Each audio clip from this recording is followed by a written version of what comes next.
For decades, astronomers believed that one thing was as certain as death and taxes.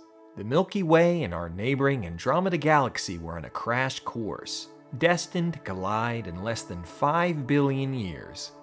That galactic smash-up would spark massive star formation, scatter stars like cosmic billiard balls, and possibly throw our sun into a whole new orbit.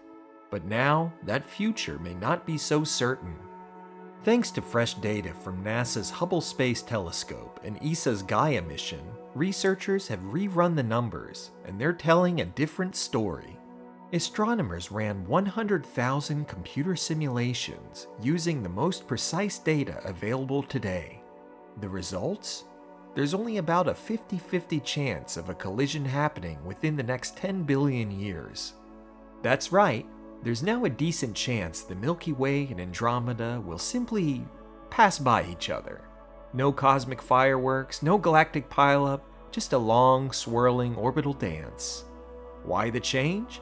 This new study factors in not just the main galaxies, but also their massive satellite companions, like the Large Magellanic Cloud and M33.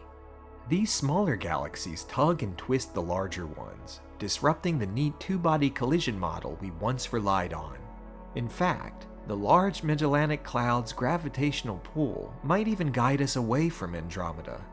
So, the universe may be saving us from a collision we were never going to witness anyway.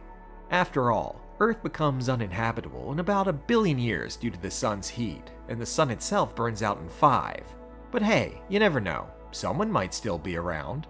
Andromeda and the Milky Way may eventually collide, or not, at the end of their orbital dance, but the uncertainties in the simulations means we just can't say one way or the other. While the fate of our galaxy remains uncertain, one thing is clear.